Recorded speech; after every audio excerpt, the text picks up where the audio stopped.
Hi guys, how you doing? My name is Crystal. Welcome to my YouTube channel. I'm here in my flat in Rochester, Kent. Good afternoon. We've had some ups and downs today, but I'm still smiling and still looking on the bright side of life rather than the negative. Yes, I read out a statement because victimizing someone, bullying them and harassing them is wrong. If anybody else is suffering from it on TikTok and YouTube, then it needs to be stopped. It causes people terrific mental health harm, and saying to people that it's affecting your mental health doesn't mean there's something wrong with you. It's the people that are bullying that are causing me and other people mental health issues. So saying that you need help from somebody doesn't mean that you're mental as in crazy. It means that these people have affected you so much it's affecting your mental health. Being put down, called names, racist abuse, homophobic abuse. People commit suicide. They do. There was a case of a 9-year-old girl being bullied and she committed suicide. This needs to be taken seriously. It's not funny. However, some people like to turn things like that into a comedy show. When you need help and support, sometimes the people you need most turn it into a comedy show. Pull yourself together. Keep your chin up. Oh, you're not the only one going through it. It's not the right way, especially when someone does feel suicidal or depressed. That is not the way to talk to somebody, is it? So, I'm going to go through my post.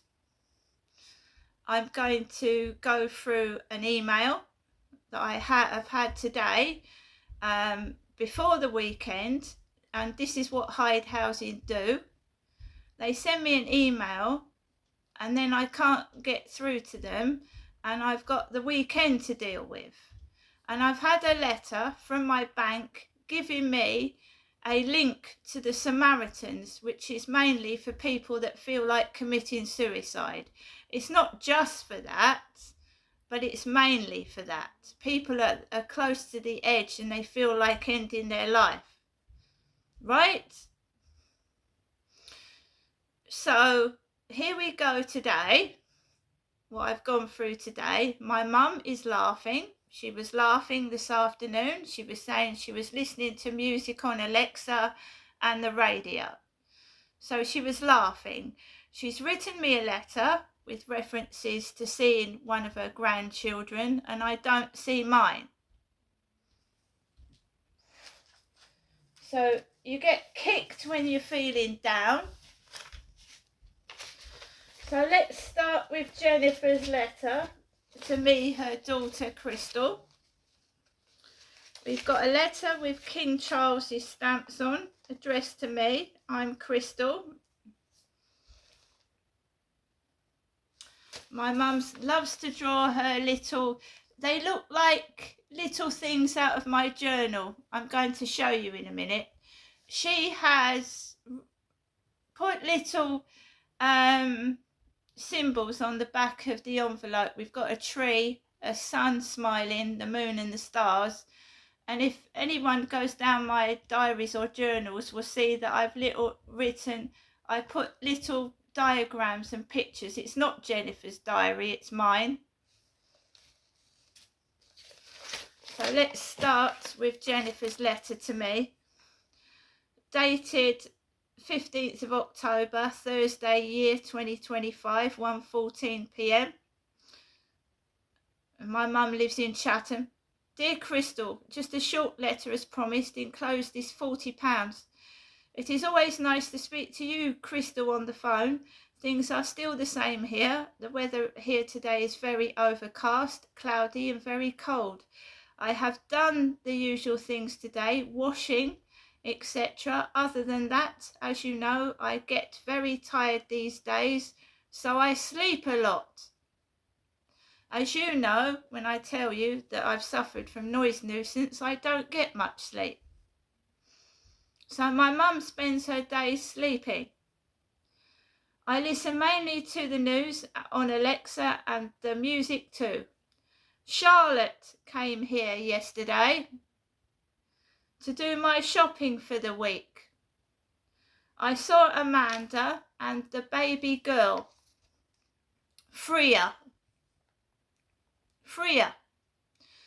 Other than that, I intend to reflect on things, but never, if I can help it, get depressed. So I talk about being depressed, don't I? Now, how are you, Crystal Genestra? I hope Max is all right and your cat Harry, so you have a washing machine. So I expect you do quite a lot of washing, happily now. I hope your son is okay and your other son. Well, Crystal, do keep well, keep in touch with me, and I'll give you a telephone call today. Bye for now. Love, your mum.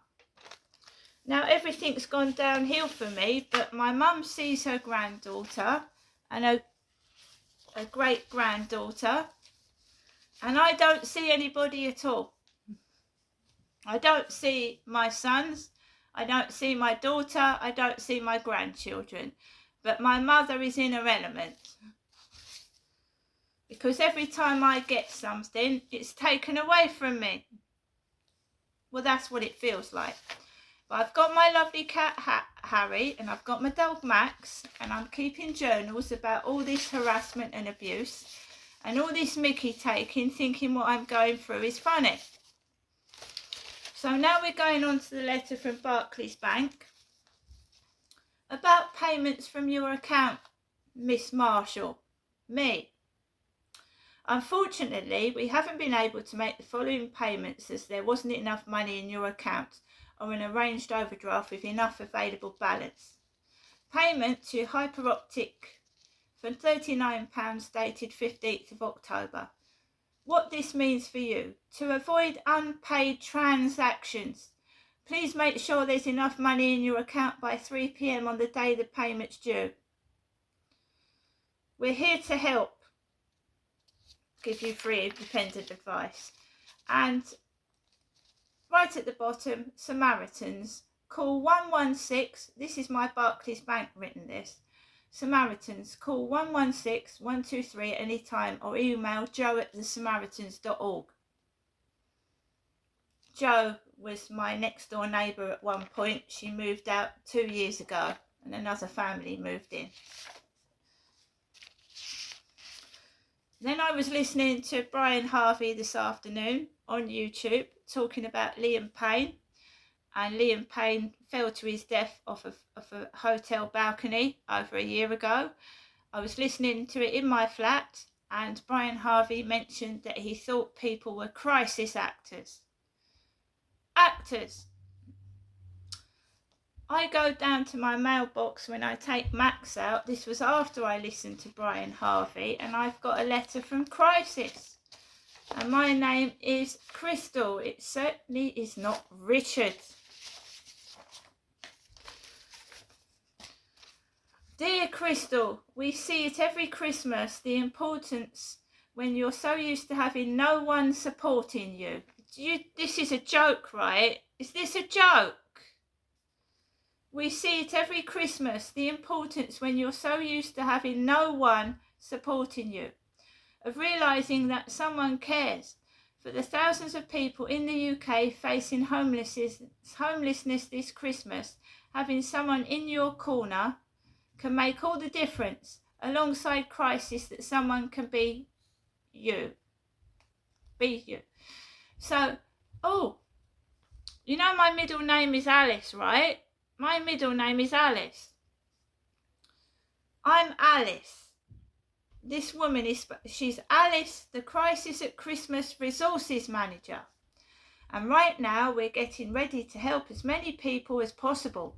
They've been forced into the cold on the streets, or into sofa surfing, or unsuitable temporary accommodation. This simply shouldn't be happening. I've told you that everything in my life is fake, and I'll tell you something that my mother told me over the phone. that absolutely makes sense to me. So, Crisis is the national charity for people experiencing homelessness. Right? Send a note to help someone like Richard start their life out of homelessness. Now, I'm not making this up.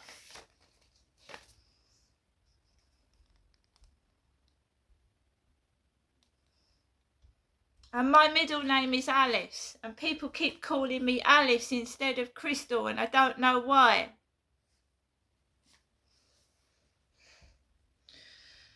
So that is my mail, and my mum enclosed £20, and we all know I've said that the money looks like car number plates. £20, AJ60 DH26, Queen's head on, but we've got the King's head on the stamps, right?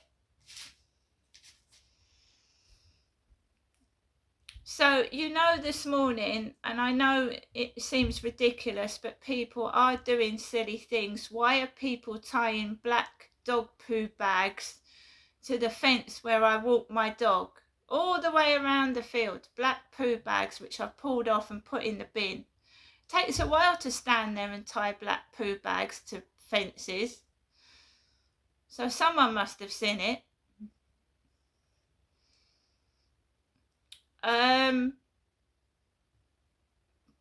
It sounds ridiculous, but I've written a diary since 2009, and some of my sense of humour comes out in my diary. Now, I want to read a piece out of my diary from 2014 to show you that the reckless driving on the pavements has been going on for over 10 years. And the silly things and nasty things people have been doing to me specifically have been going on since at least 2014.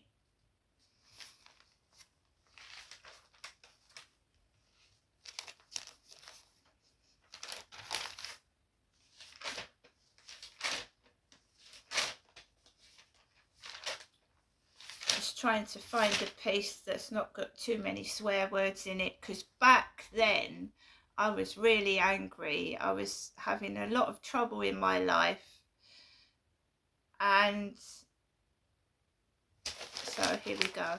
Thursday, 13th of November, waiting for the MHS Homes guy to fix my bathroom light pool. We've had several attempts to lure me outside with unsavoury men in fluorescent yellow jackets. It hasn't worked. If I ever catch anyone in my flat, including neighbours, I'll be really, really cross. I left the balcony door open yesterday. It's so funny being treated cruelly. I'm laughing my head off.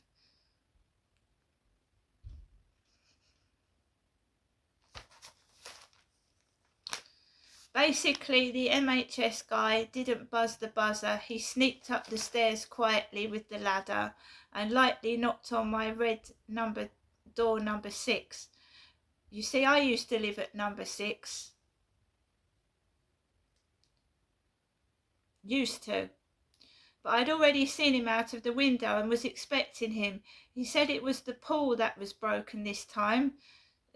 Undid it and fixed it. A little bit longer than last time. Same short man as last time.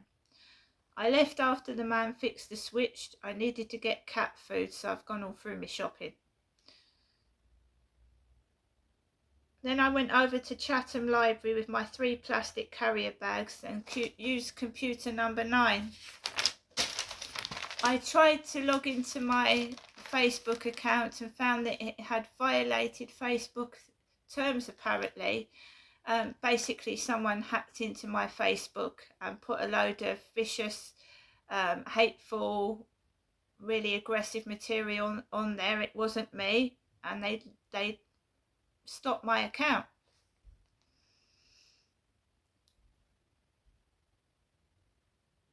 Yeah, my Facebook had been removed. So I uploaded 5 videos to YouTube and pictures and didn't get remotely upset. Some ones probably hacked my account and put obscene stuff on it. I looked for jobs on Universal Jobs Match and I looked at Sam Smith pictures. Left the library, went to withdraw £5 from the NatWest ATM. And that wasn't dispensing £5 notes, so I couldn't get my money. So this has been going on for several years. This is a diary from 2014, and I've written about cars parking on pavements and doing dangerous things, and that's 2014, so it's carried on wherever I've been living. I was told to write a diary for domestic violence in 2006, and I sort of turned it into a diary with a bit of humour in it, because what I was going through was so bad. I've been homeless, so getting a crisis letter like that upset me. And I've lost everything. I don't see anybody now, because this narcissistic person has taken everything off of me and taken everyone away from me by acting like a nutcase and being rude and ridiculous and frightening everybody off. And then they tell me that they haven't got anybody. They tell me that they feel depressed when they're seeing their grandchildren, and I don't see anybody at all. And they've gone around acting like a loony, frightening everybody away from me, and getting jealous and copying me and sapping me dry of energy and that's what a narcissistic person does, guys. So I was the one that was listening to music. I was the one, listening to stuff, and narcissistic people sap you dry of energy and steal what's yours and then make fun of you. So I've just had an email from Hyde Housing. It was 12 o'clock this afternoon. And I decided to ring my mother up, yeah? Just have a friendly conversation with my mother, no arguments.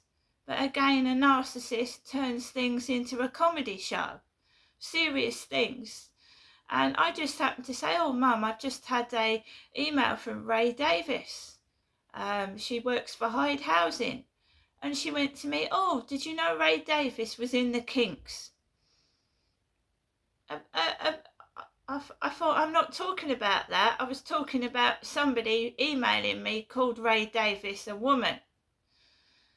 So she starts going on about Ray Davis from the Kinks, and it starts upsetting me because it's confusing me, And I said, well, and she started saying, well, it's a common name, it's common. I said, well, you mentioned Ray Davis, and then she seemed to want an argument. So a simple thing about trying to get support from my mother, talk about an email that I've had from Hyde Housing, turns into an argument. And why is she bringing up Ray Davis from the Kinks for? So she's turning my email into mockery.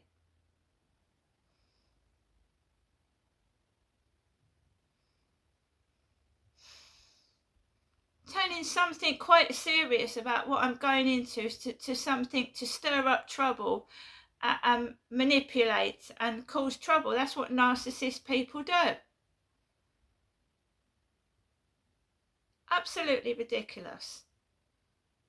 So she went, oh, no, let's not have a heated conversation. And then she started shouting above me, and I can't speak. I said, I'm not listening to you shouting, and I put the phone down. Started shouting.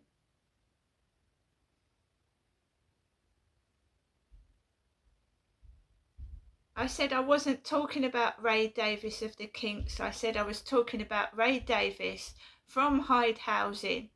How can you have a conversation with somebody? So she's alienated me from everybody that I know by acting stupid and mad. And then when I want to talk to her, she acts stupid and mad.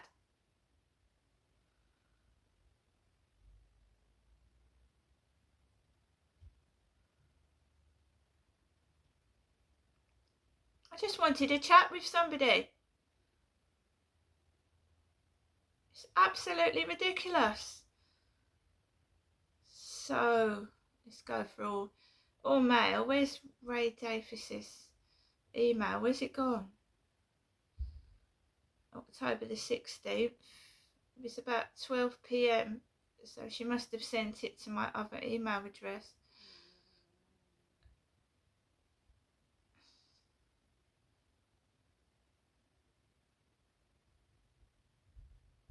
Must be the other one.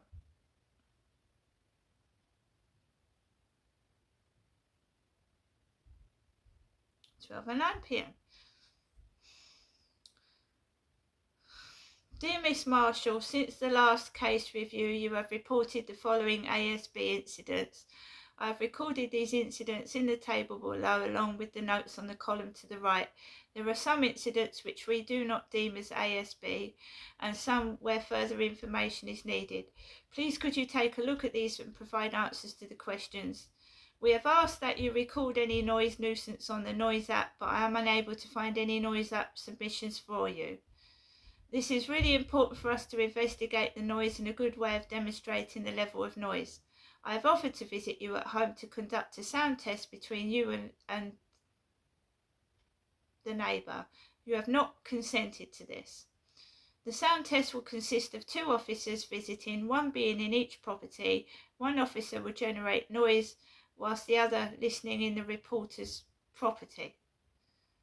The purpose of this test is to establish if there is a sound transference issue between the property and is a very useful way to understand whether noise is deliberate or general living noises. I have also offered to visit you at home to discuss your case and your concerns. You have also not consented to this. And then they always bring my mental health into it. That's why I don't want them in my property. I have also asked for any relevant information relating to your support needs which you have not provided. So I would be grateful if you could advise if you are receiving any support from professionals, e.g. social services and a mental health team.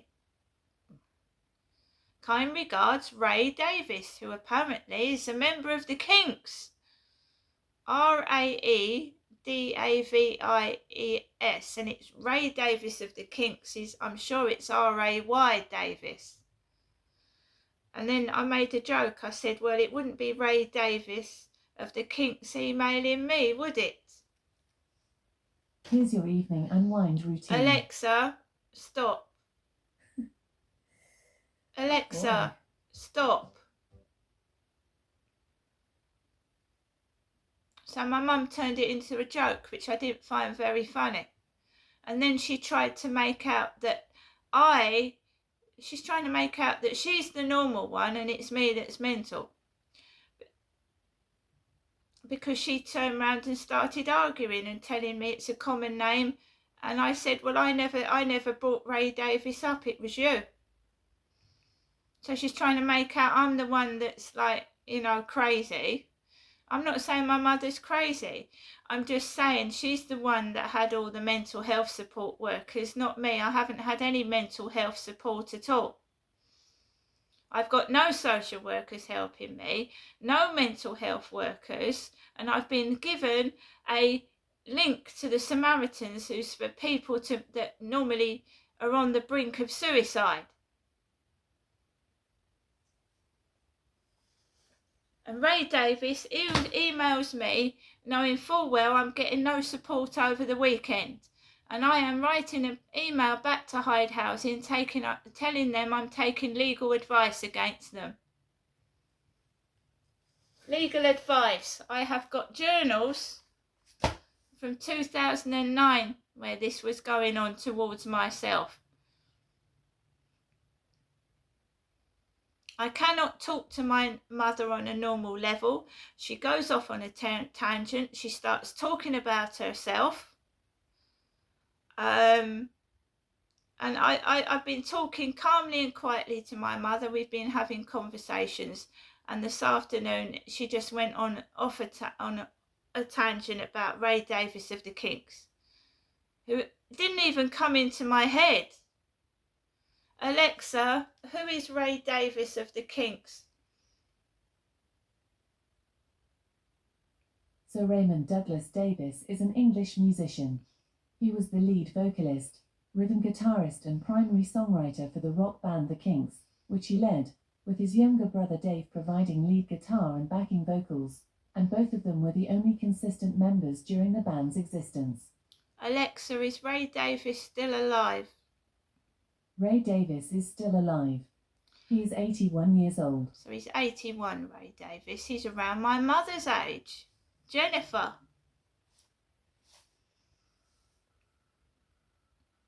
They want you to get cross. They want you to get angry. I've got letters talking about people that have got no support. I've been sent a link to the Samaritans, who is for people on the brink of suicide. I've got people coming down the road with lorries, with the noises reversing. We've had car alarms going off. We've had people laughing outside the block of flats. I am not depressed. My mother's written she doesn't feel depressed. She's not going through this. She's got a neighbour coming into her flat seeing if she's okay 7 days a week. She's written there that Charlotte's doing her shopping for her. She's seeing her grandchildren. It's me that's got nobody, or appears to be that way. And when your mother is laughing on the phone at something that's serious, well, who is there for support? See you later.